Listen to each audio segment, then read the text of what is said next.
familia.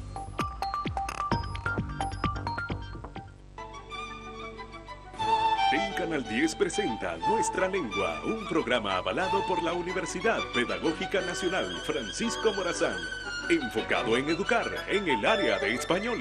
Nuestra Lengua. Hola, bienvenidos a Nuestra Lengua, un programa que tiene como objetivo principal fortalecer nuestro idioma español. Este programa es producido por la Universidad Pedagógica Nacional Francisco Morazán con la colaboración del Canal 10. Como lo dije al principio, el objetivo principal de este programa es fortalecer la lengua y promover la lectura.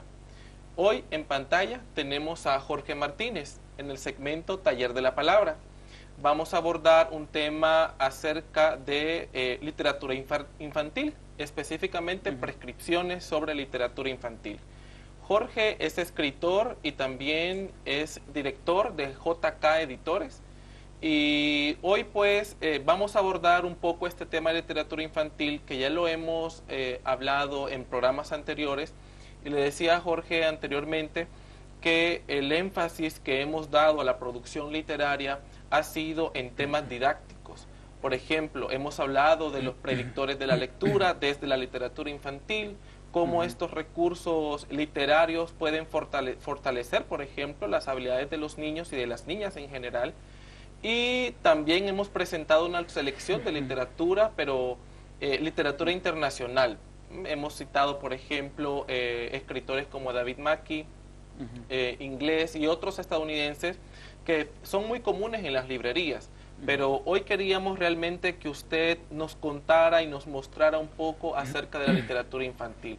Y bueno, desde un sentido muy multiexpresionista, literatura infantil, tenemos desde rondas, canciones, poemas, cuentos, relatos, una diversidad de textos literarios. Y que vamos hoy a enfatizar en el valor lúdico, de entretenimiento, de diversión y sobre todo el reconocimiento de los valores nacionales, ¿verdad? Porque es muy fácil para el padre de familia encontrar en las bibliotecas, hay como una predisposición realmente a la literatura internacional, pero no de la misma manera a la literatura infantil. Entonces, Jorge, le doy la palabra y bueno, sí, cómo no. Quiero que nos comente acerca de la selección que usted nos trajo el día de hoy. Muchísimas gracias, pues es un grato placer estar aquí a través de los canales, de los potentes canales de las líneas de Canal 10 con la Universidad Pedagógica Nacional Francisco Morazán. Bueno, sus preocupaciones, realmente son inquietudes profesionales muy atinadas. En primer lugar, el tema de dónde sacan los profesores que la lectura es obligatoria, por ejemplo, o que hay mayor rigor en la didáctica de la enseñanza de la lectura que en el placer de la lectura o en el placer del texto para los niños, para las niñas, para los estudiantes. Pues no nos escapamos nosotros a una realidad que tenemos, ¿verdad? En nuestras casas no tenemos libros.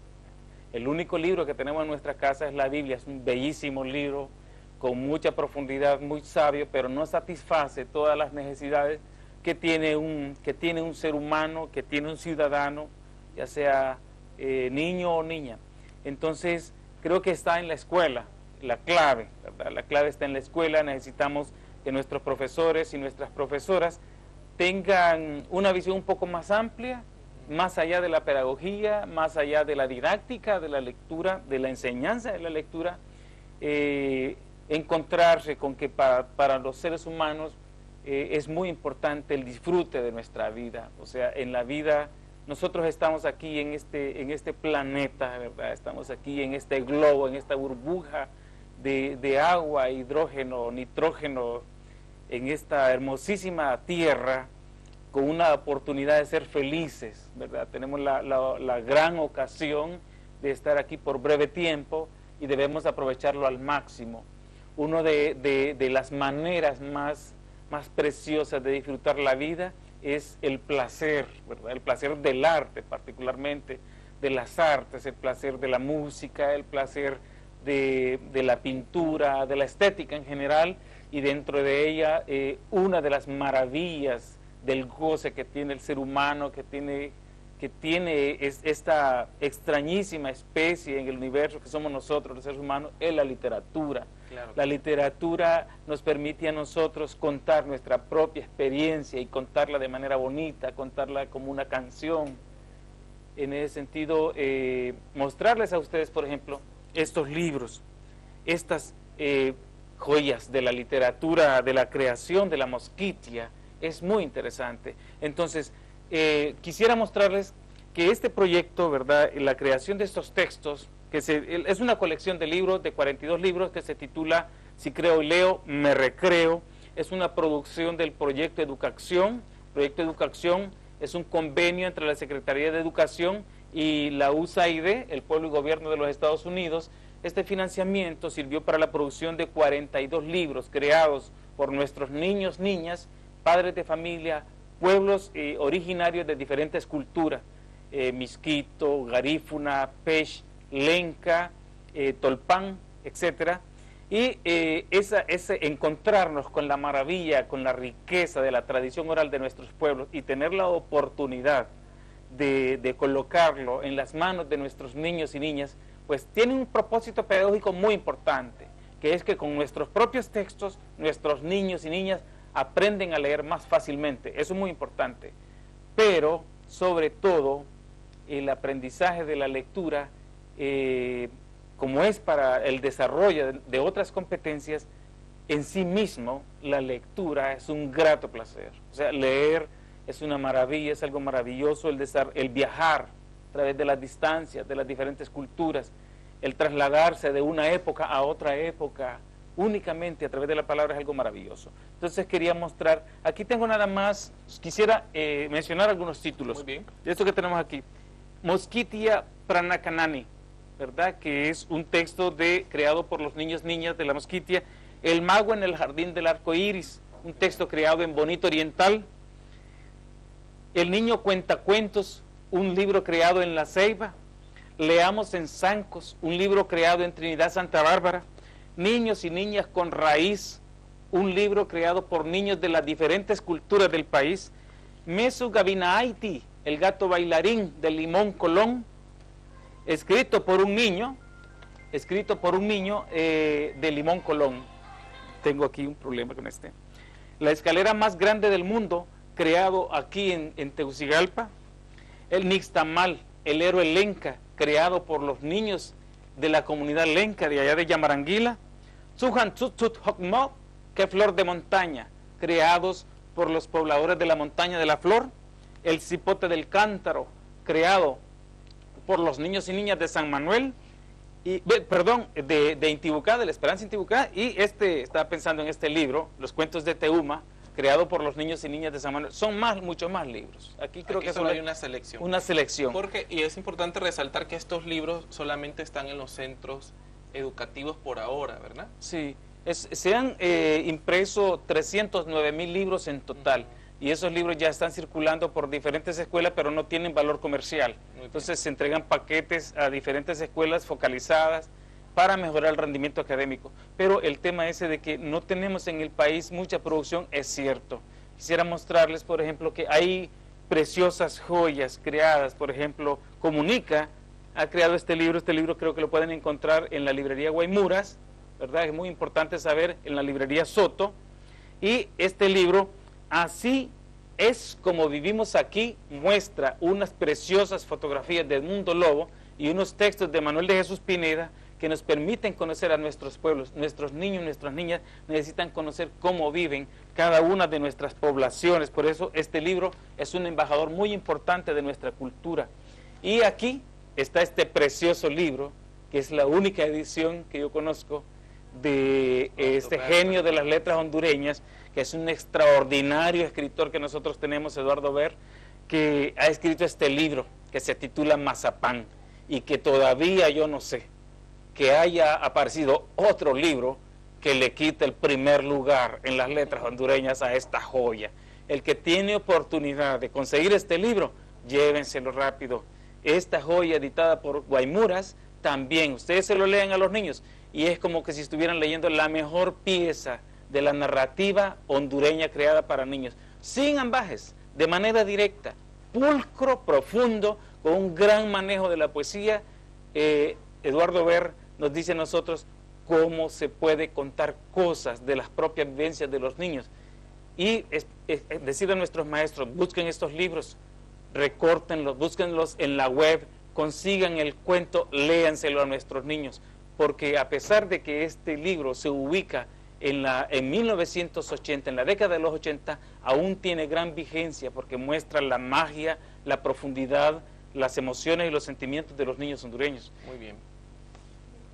Hay otros libros aquí que me gustaría mencionar nada más. Por ejemplo, este libro de Rubén Berríos, para mostrarlo nada más, y este libro de Jorge Luis Oviedo, El gigante del bosque, y este libro de Víctor Manuel Ramos, Las nuevas aventuras del ratoncito gris. Bueno, es un relato más grande, más extenso. Más ¿verdad? extenso ya para niños. En las prescripciones es muy importante observar que estos libros de Víctor Manuel Ramos, particularmente, es para niños de 10, 11 años, ¿verdad?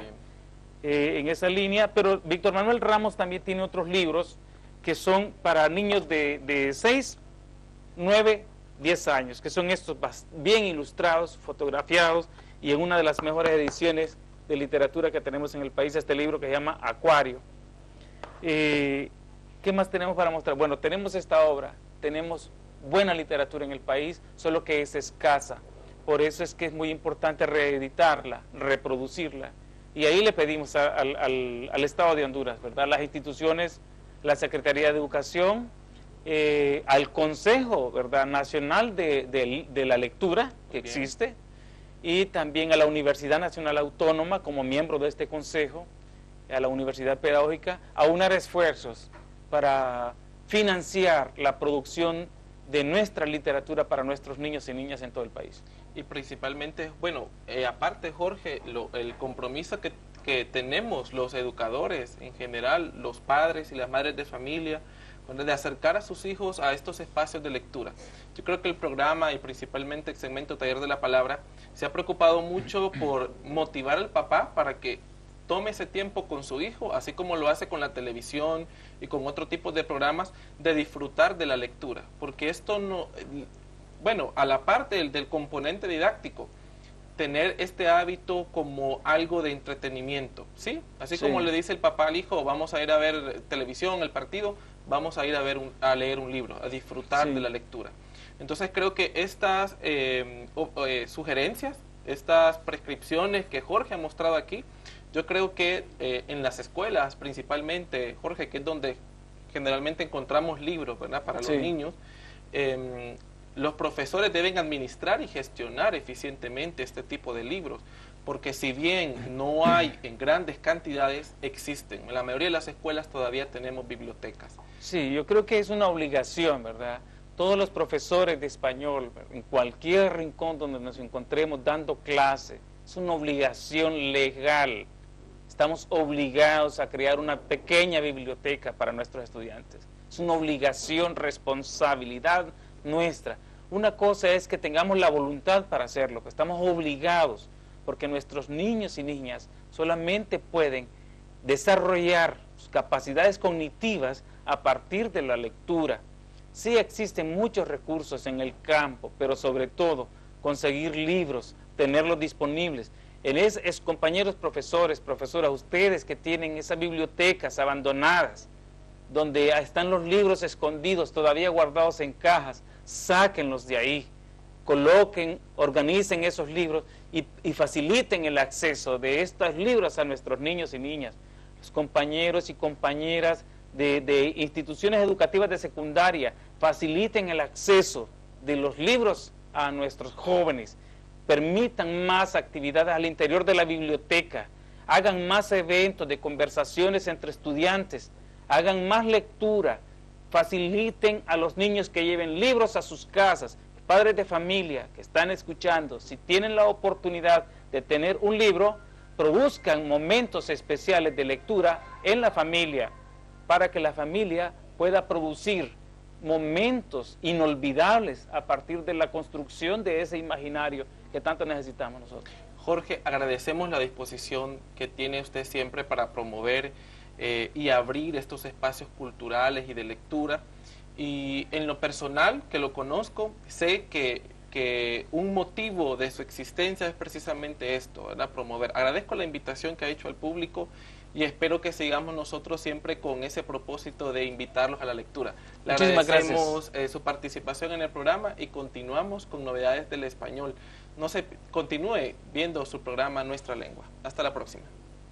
Hoy en su segmento Novedades del Español, 2 palabras relacionadas con la conducción de agua. No se lo pierdan.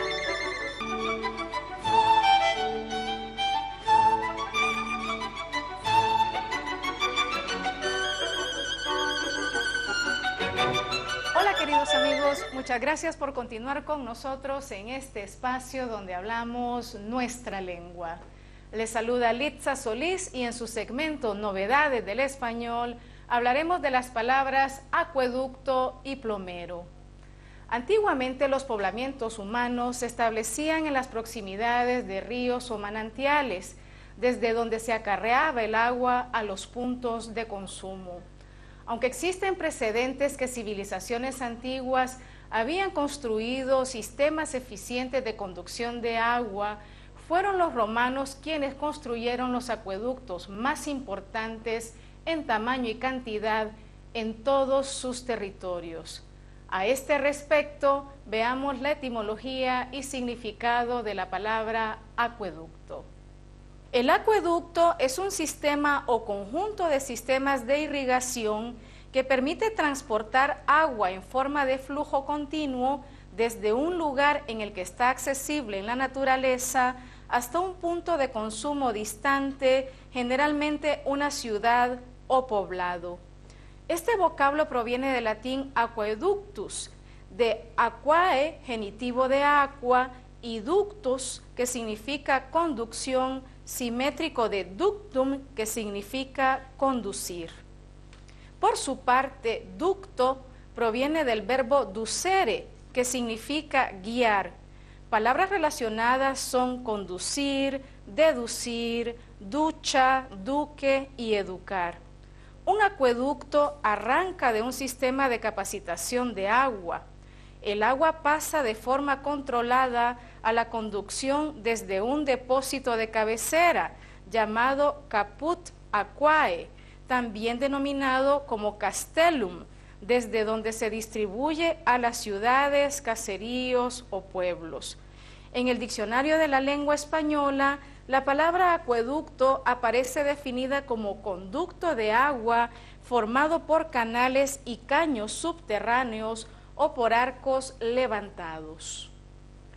La palabra plomero, fontanero o gasfitero hace referencia al profesional que se ocupa de la instalación de agua potable, aguas pluviales, aguas residuales, gas, calefacción y en algunas regiones también instalaciones eléctricas. ¿Cuál es la relación entre las palabras plomero y plomo? Dejemos que la etimología nos explique el origen de este vínculo. La palabra plomero designa el oficio que también llamamos fontanero. Se explica habitualmente como derivada de plumbum, que significa plomo, y el sufijo latino arius, del cual deriva el sufijo ero, que muchas veces marca oficios. Sin embargo, en latín se encuentra atestiguada la palabra plumbarius, que hacía referencia a las personas que tenían por oficio la reparación de grietas y otras labores de mantenimiento de las conducciones de agua, aunque también hacía referencia a artesanos que trabajaban el plomo. Del mismo modo se encuentra atestiguada en latín la palabra fontanarius, en relación con las personas que se ocupaban de la instalación y buen estado de los surtidores de agua, llamados en latín fontana.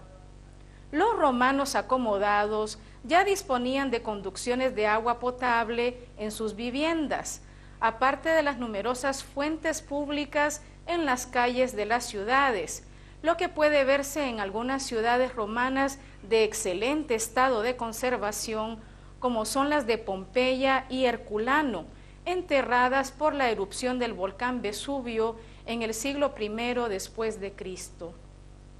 la utilización del plomo para las tuberías era lo habitual, pues es metal maleable que no se oxida y no produce mal sabor en el agua. Sin embargo, puede provocar saturnismo, una intoxicación producida a la larga por la ingestión continuada de residuos de plomo que sufrían frecuentemente los romanos. El uso del plomo se ha dado hasta en épocas más recientes. El servicio de agua corriente en las viviendas es algo que se perdió en el occidente europeo tras la caída del Imperio Romano. Lo que sí existía eran fuentes públicas de agua y seguramente también había personas encargadas de su mantenimiento. En ese sentido, las palabras plomero y fontanero serían recuperaciones léxicas a partir del latín. Muchas gracias por sus comentarios y sugerencias temáticas para este segmento. Sigan escribiéndonos a la dirección de correo electrónico que aparece en sus pantallas o a nuestra página de Facebook. Soy Litza Solís y los espero en una próxima emisión con más novedades del español. Hasta pronto. Lo espero en el segmento Café Literario porque el invitado de hoy nos tiene una sorpresa. Se trata de un médico que también escribe, Giuseppe Vigil. Quédese con nosotros.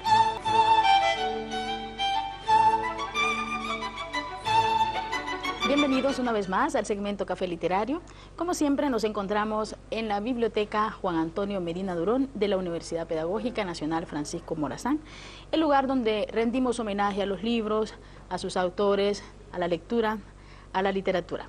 En esta ocasión me encuentro acompañada de un hondureño médico, odontólogo cirujano, que también escribe. Se trata de Giuseppe Vigil. ¿Cómo está, Giuseppe? Bienvenido. Muchas gracias, encantado de estar aquí. Gracias. Vamos a conversar con Giuseppe sobre su obra. Y en esta oportunidad quiero que conversemos acerca de Ángel y otros relatos, el libro del que vamos a conversar el día de hoy. Cuéntenos, este libro acaba de surgir, acaba de salir al mercado. Así es, se hizo la presentación oficial en las instalaciones de la Universidad Autónoma el mes pasado, a inicios del mes pasado. Y pues ahora estamos aquí apoyando la difusión para que la gente conozca este libro y se anime a ir a la librería y buscarlo. ¿En cuál librería se encuentra? ¿En todas? La tenemos en Mundo Literario, en Metromedia y en Casa Sol. Muy bien. Usted es médico de profesión, ¿verdad? Y también escribe. ¿En qué momento de su quehacer cotidiano encuentra tiempo para escribir literatura? Pues hay que estarle robando tiempo al día, ¿no? Sí. No existe un momento preciso en el que yo diga, "Ay, yo a las 9:40 voy a escribir". Yo soy docente de la Facultad de Odontología y a veces tenemos horas libres en medio, una clase que tal vez termina un poco antes. Entonces ahí está la computadora y se comienza a escribir. O se aprovechan de vez en cuando los ocasionales ataques de insomnio. Ajá. Y no hay más que hacer, tenemos o la televisión o la computadora. Normalmente yo me decanto por la computadora. Qué bien, qué bien. Entonces hay que aprovechar cada momento. Así es, porque pues, hay muchas ocupaciones, ¿no? Sí. Aparte de la docencia, también tengo mi práctica privada. Es una vida bastante intensa, así que hay que buscar esos momentos en los que viene la idea, o tal vez uno mastica la idea desde muy temprano y espera el momentito en que llega la libertad para poderse sentar frente al teclado y darle rienda suelta. Qué bien. Y Ángel y otros relatos es una colección de cuentos, cuentos de diferente tamaño, ¿verdad? Hay unos más extensos que otros. Sí. Y ¿es su preferencia escribir cuentos? Sí, yo me inclino muchísimo, aunque he experimentado mucho con la poesía, con la novela. De hecho es el cuento el género en el que yo más cómodo me siento, en donde puedo manejarme con más libertad. La diferencia de los tamaños de los relatos es porque Ángel y otros relatos está compuesto por una serie de cuentos que han sido premiados. Y como las bases de los concursos a veces establecen un límite, algunos nos dicen 4 páginas, 10 páginas, 20 páginas, extensión libre. Al momento de de compendiarlo en una sola obra, entonces salen así algunos un poquito más cortos, un poquito más largos, porque la idea era incluir a aquellos que de una u otra manera habían ya obtenido un reconocimiento. ¿Y qué tan difícil es que le determinen la cantidad de páginas? Usted me va a decir, porque usted es el creador en esta historia. A veces es un desafío. Ajá. Y de hecho se puede dar la ocasión, ¿no?, que uno tenga aquel cuento que parece que lo escribió para el concurso, ¿no?, que le dicen es de 4 páginas y usted lo tiene ya de 4. En otras ocasiones yo me he propuesto escribir a propósito para el concurso, escribo la obra y luego se me va de las manos. Y aquello que debía ser de 2 páginas acabó siendo de 24 y ya, no pudo participar en el concurso y volvemos a empezar. Y así, es un experimento muy divertido. Sí, pero no como una cirugía, ¿verdad? No, con la cirugía hay que concentrarse un poco más, termina doliendo más la cabeza. Sí. Y aunque a veces escribiendo también duele, es un placer un tanto más gustoso. Sí, Sí, es cierto. Estaba pensando en los cuentos que han sido galardonados, tanto en el territorio nacional como en el extranjero. ¿Podría comentarnos cuáles cuentos han sido galardonados? Bueno, dentro de los que están incluidos aquí, pues Ángel, que da título al libro, fue seleccionado como primer lugar en los Juegos Florales de Santa Rosa de Copán hace un par de años.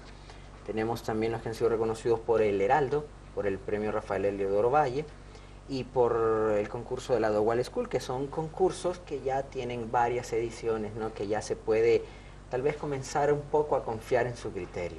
Y con esta esperanza, pues yo los incluí aquí porque pienso que si fueron meritorios para los jueces, para los patrocinadores, de repente los lectores de a pie, los que entran a la librería buscando una novedad, podrían encontrarle algún gustillo, ¿no? Abrir esas páginas y tal vez por curiosidad, tal vez porque miran que ha sido reconocido, animarse, ¿no?, a darme una oportunidad a este escritor desconocido que está aquí hablándoles. ¿Y cómo elige usted este título? Yo siempre he pensado que los títulos son pues el gancho, ¿verdad? Lo que atrae al lector. Y yo sé que hay un cuento que le da nombre, ¿verdad? Pero ¿cómo elegir el título que le va a dar nombre a una colección? Mire, fue difícil. De hecho, el nombre Ángel, que da título al cuento, es un juego de palabras, ¿no? Porque el protagonista es muy ambiguo y va del bien al mal. Un paso adelante y un paso atrás. Entonces Ángel es un poco un juego de palabras, ¿no?, que esconde la imagen del ángel bueno o el ángel malo y se lo deja a criterio finalmente del lector, porque me gusta jugar con esa idea del antihéroe, ¿no?, el que no está tan definido, tan claramente quién es el villano de esta historia. Luego, las personas que tuvieron la oportunidad de leer estos cuentos, yo fui muy democrático de hecho y les preguntaba cuál le gusta más, qué le parece este o aquel. Y Ángel era ese cuento que tenía ángel, valga la redundancia. Y por eso finalmente decidí incluirlo. Para hacer referencia a que no es una sola obra, una novela, entonces se le incluyó el agregadito, ¿no?, y otros relatos, a sugerencia de don Eduardo Bar, que es mi prologuista. Ah, qué bien. Sí. Uy, don Eduardo, una persona muy querida en esta universidad y creo que en todo el país. En todo el país. Me estaba acordando de Miguel Cara de Ángel, de Miguel Ángel Asturias, ese personaje dual que se mueve entre el bien y el mal. Y ahorita que usted lo menciona, me acordé de él. Me contaba usted sobre estos cuentos que tienen diferentes temáticas, ¿verdad? Por ejemplo, Big Bang para principiantes, ¿de qué va? Me llama la atención ese título. Big Bang para principiantes es un cuento de descreimiento que juega mucho con la idea que tenemos de Dios. Big Bang para principiantes, pues ya el título revela que trata de explicar un poco el origen de esta Tierra y de una forma fantasiosa trata de crear la imagen de un Dios que sostiene a la Tierra como si fuera un juguetito en una mano. Habla de un anciano con las características antropológicas típicas con las que se define a la deidad, ¿no? El anciano barbudo que está como el colocho, le dicen. Exactamente. Y entonces el cuento justifica todas las desgracias e infortunios que padece esta tierra en base a accidentes que tiene el anciano jugando con su pelotita. Mueve demasiado rápido la mano y un maremoto se ha producido en la Tierra. Alguna vez se le cayó, estaba lloviendo y fue el diluvio universal. Entonces, un poco bromeando con la idea y no tomándoselo tan en serio, trata de crear una historia alternativa a la historia que normalmente se nos cuenta. Oficial. Así, digamos un poco antiteológico, pero siempre dentro de los límites de la teología. Pero esos temas son siempre atractivos. Cuando un autor nos presenta otra posibilidad de la historia oficial. Ahí tenemos a un José Saramago que escribe sobre Caín y que nos sorprende, o el mismo Evangelio sobre Jesucristo, ¿verdad? Del mismo Saramago. Y siempre Sergio Ramírez escribe Sara, que es la versión de él sobre esta mujer bíblica tan importante. Entonces siempre llaman la atención en esta misma tradición va este cuento, solo que aquí no hay un personaje bíblico per se, sino que se juega tan solo con la imagen tradicional de Dios. Sí, Todopoderoso. Así es. El Todopoderoso. Me gusta, el concilio, le ha incluido usted una imagen, y desde que lo veo yo reconozco a Cortázar, a García Márquez, a Vargas Llosa, y desde ahí ya me llamó la atención. Sí, de hecho a las personas que son aficionadas a la literatura es el que más les gusta. Porque juega con la idea de que se han encontrado muchos escritores ya fallecidos, todos fallecidos, algunos ateos, algunos muy creyentes. Se encuentran en una especie de limbo y comienzan a debatir si su presencia ahí es prueba de que Dios existe o no, porque ellos se encuentran en ese limbo, pero pese a saberse muertos, no hay ningún Dios alrededor de ellos. Entonces algunos defienden la idea de si nosotros sobrevivimos a la muerte porque Dios existe. Los otros dicen, nosotros sobrevivimos a la muerte y Dios sigue sin estar aquí. Y entonces comienzan a disputarse en esta especie de limbo para tratar de encontrar salida, porque están encerrados en una misteriosa habitación. Hasta que finalmente llega un personaje a tratar de aclarar las cosas. Hay que investigar quién es el personaje que aclara todo. Y bueno, y hablando de escritores, todo escritor, supongo, debe ser un buen lector. Bueno, no es que supongo, debe ser como una verdad absoluta, ¿verdad? ¿Y quiénes son sus autores favoritos? ¿A quiénes lee usted? Pues yo siempre he disfrutado muchísimo leer a Borges y a Cortázar en el ámbito del cuento, ¿no? Que es lo que a mí me gusta escribir, digamos que son mi fuente de sustentación. Pero en general a mí me gusta mucho Humberto Eco, José Saramago, lo disfruto muchísimo, Graham Greene. Recientemente he adquirido un hábito irrefrenable por leer a Roberto Saviano, que tiene un estilo muy peculiar. Roberto Saviano cuenta una noticia, él es un periodista que pareciera novelizar sus historias, sin caer en lo pueril, sin ir a tratar de buscar una historia, una venta o crear un perfil rosa de esto, simplemente cuenta con toda la crudeza, pero con el estilo necesario para que llegue a más personas, más allá de lo que llegaría una simple crónica periodística. Qué interesante, qué interesante. Bien, gracias Giuseppe por estar con nosotros, bienvenido siempre a este segmento, a la Universidad Pedagógica, y si tiene un mensaje para la audiencia, lo puede hacer en este momento. No, pues nada más que invitarlos a que apuesten por este libro, léanlo, regálenlo si lo odian, guárdenlo por ahí, que agarre polvo dignamente en sus estantes si les ha parecido que ha valido la pena esa pequeña inversión. Y nada más, ahí está mi página de Facebook, Giuseppe Vigil, para que me hagan saber todo su odio, si les he hecho perder el tiempo, o para que me digan lo que quieran decirme. Muy bien, muchas gracias. Muchas gracias. Y aquí quedamos con Ángel y otros relatos de Giuseppe Vigil. Y ustedes sigan con nosotros en Nuestra Lengua. Hola amigos, agradecemos su fiel sintonía con el programa Nuestra Lengua y queremos invitarlos para que más adelante sintonice el segmento Salgamos de Dudas. ¿Qué estaremos tratando hoy, Ceci? Hoy, profesora, estaremos tratando un tema muy interesante y este es los galicismos y su influencia en el español. Así es que lo invitamos a que no se pierda nuestro segmento. Nos vemos más adelante.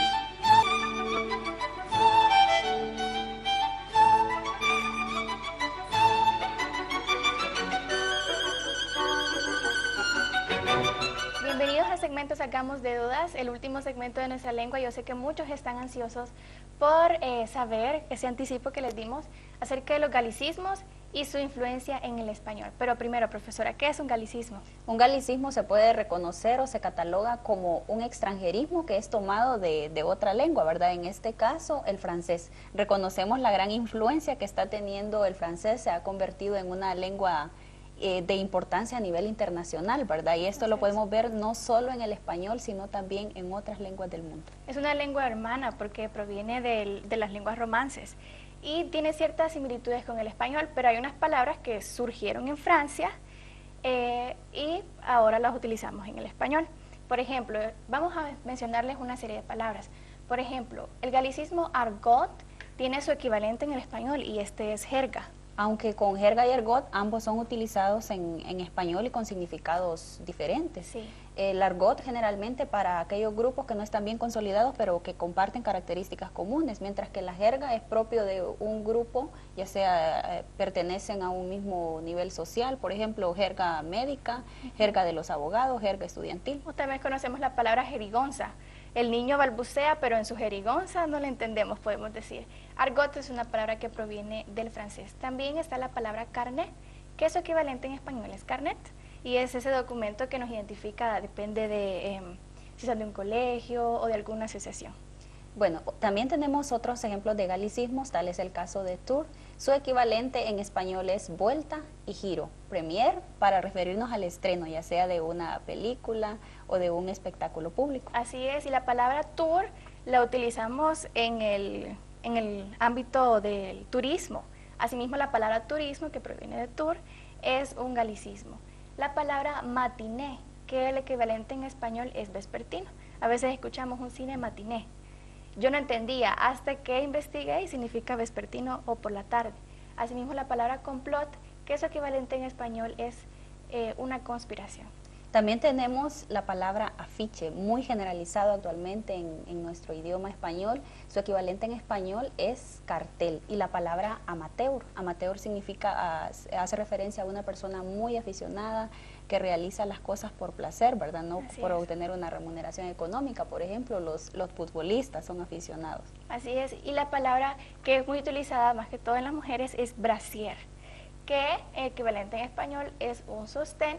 Y en francés también significa hoguera, pero nosotros la relacionamos al sostén, una prenda femenina. Así es, porque hoguera en nuestro idioma tiene otro significado, ¿verdad? Así no podemos referirnos a lo mismo. Pero como hay palabras que son polisémicas, significan diferente, imagino que en francés brasier ha de ser una palabra así. Así que no podemos ir a Francia y referirnos a brasier solamente al sostén femenino, porque también significa hoguera.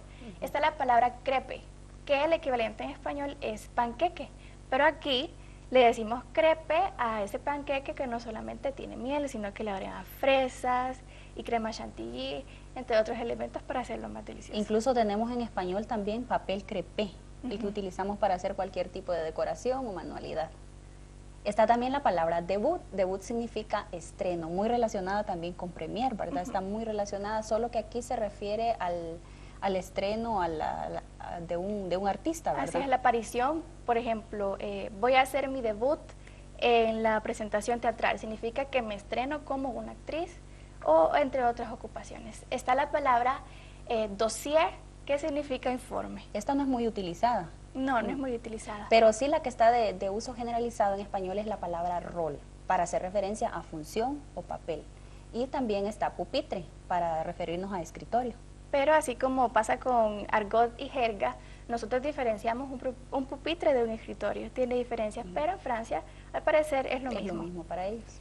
También tenemos la palabra toupé, que significa peluca. Yo la he escuchado en unas ocasiones yo creía que era una peluca para hombre, pero es un tipo de peinado también, sí, toupé, también en es un tipo de peinado. Imagino que es la peluca con un estilo de peinado diferente.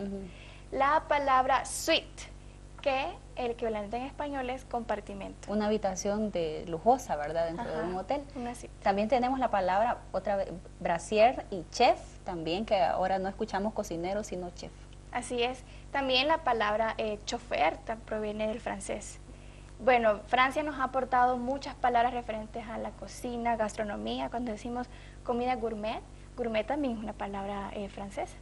Y lo mismo vamos a decir de chauvinismo. Chauvinismo creo que para muchos es un término nuevo, se refiere al sentimiento de patriotismo exagerado, ¿verdad? Que se relaciona mucho con la identidad nacional. Esta palabra es nueva para mí y chauvinismo es una palabra francesa que en español no tenemos una específica, pero significa que es un patriotismo desmesurado. Y fue tomado también del apellido de un francés, por eso creo que tiene relación con su significado.